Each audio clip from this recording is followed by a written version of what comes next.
el respeto de la voluntad del pueblo venezolano, con un recuento de los resultados electorales en condiciones de total transparencia y verificación. Estoy convencido de que necesitamos más espacios comunes de diálogo. Y por eso España apoya la celebración de la próxima cumbre iberoamericana en noviembre en Cuenca, en Ecuador, y acogeremos la 30ª cumbre iberoamericana en el año 2026. Vamos a seguir practicando también una política exterior feminista. Lo vamos a hacer por coherencia, porque por encima de todo hablar de feminismo es hacerlo sobre derechos humanos. Y hoy, en ese sentido, quiero decir alto y claro que es el momento, que el momento es ahora. Tanto la Secretaría General como la presidencia de esta Asamblea, en la próxima renovación de estos cargos, deben recaer finalmente, ya por fin, en mujeres.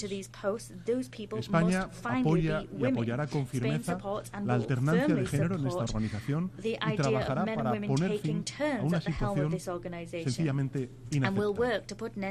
Para que la paz paz y la democracia prevalezcan, es imprescindible, señoras y señores, impulsar la tercera aspiración a la que quiero hacer referencia, y es la agenda de un desarrollo sostenible. La democracia como la paz se legitiman por el resultado, por su capacidad para proveer bienestar, seguridad, combatir las desigualdades en todas sus formas, de impulsar una agenda de justicia social, de promover la dignidad del ser humano. Pero no solo se trata de cubrir necesidades materiales en el presente, que también se trata de hacerlo sin comprometer la capacidad de las generaciones futuras para satisfacer las suyas propias. Se trata de que nuestros hijos, nuestras hijas, nuestros nietos, nuestras nietas puedan vincularse a eso que hemos llamado el desarrollo sostenible como una necesidad existencial, no solo como una exigencia moral. No voy a hacer un discurso fatalista sobre la emergencia climática. De sobra conocen su impacto, por ejemplo, en el aumento de los flujos migratorios, el precio de no actuar. Pero me niego a caer en la melancolía o en la resignación de quien da la batalla por perdido. Yo no lo voy a hacer. La ciencia, sin duda alguna, es la respuesta. Una ciencia que pone al ser humano en el centro de sus preocupaciones. Una ciencia que nos recuerda que solo hay una alternativa, y es eliminar los combustibles fósiles. Que haya más energías renovables y que haya más eficiencia energética.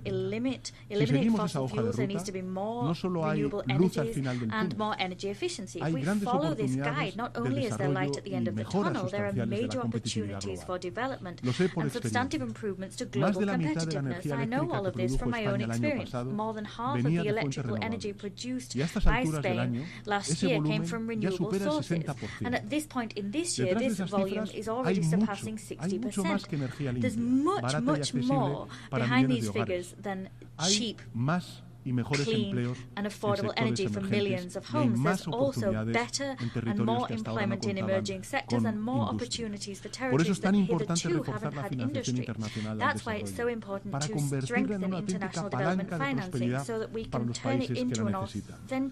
Y en ese sentido España es un país que sabe que para que sus 48 millones de habitantes puedan aspirar a un futuro mejor, tenemos que trabajar para que los 8.000 millones de habitantes de nuestro planeta tengan también una vida digna.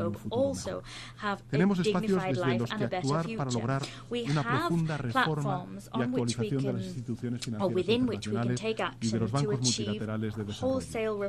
Pero creo, señoras y señores, que hay que ir más lejos. Es imperativo avanzar hacia mecanismos más justos e inclusivos, abordar el problema de la deuda, movilizar más fuentes de financiación y, en definitiva, garantizar más ayuda a quien más lo necesita. Debemos implementar políticas tributarias más eficaces, transparentes, justas, que impulsen la movilización de recursos domésticos, incluido el impuesto mínimo global sobre las grandes fortunas y la plena implementación de los dos pilares de la OCDE sobre la fiscalidad de las multinacionales como base para una futura convención marco de cooperación tributaria. Tendremos ocasión de avanzar en la cuarta conferencia internacional sobre financiación al desarrollo que va a albergar, tenemos el inmenso honor y el orgullo de albergarla el próximo año, el mes de junio del año 2025 en la ciudad de Sevilla. Están todos ustedes invitados. Una cita clave para demostrar que somos capaces de actualizar nuestro sistema multilateral a las exigencias y los desafíos de hoy. Creo que es una oportunidad única para acelerar la consecución de los objetivos de desarrollo sostenible con los cuales España está comprometido, combatir la pobreza, acabar con el hambre, erradicar el SIDA, terminar con la discriminación contra mujeres y niñas, entre otros muchos objetivos. Señoras y señores, cuesta creerlo, pero aún hoy escuchamos delirantes discursos que critican fines tan nobles y ven imposiciones ideológicas allí donde lo que hay es sentido común y humanidad. Discursos que tachan esta agenda, la Agenda 2030, tan nítidamente humana, como una construcción de supuestas élites globalistas. Es la locura de los tiempos que vivimos. Y España, lógicamente, será una voz de sentido común y trabajará para que el proceso de negociación sea transparente, inclusivo, favoreciendo el consenso para alcanzar resultados tangibles. Pondremos sobre la mesa el valor de nuestra experiencia reciente en la reforma del sistema de cooperación al desarrollo en España y con el objetivo que hoy quiero hacer público de incrementar nuestra contribución al sistema de Naciones Unidas en al menos un 25% de cara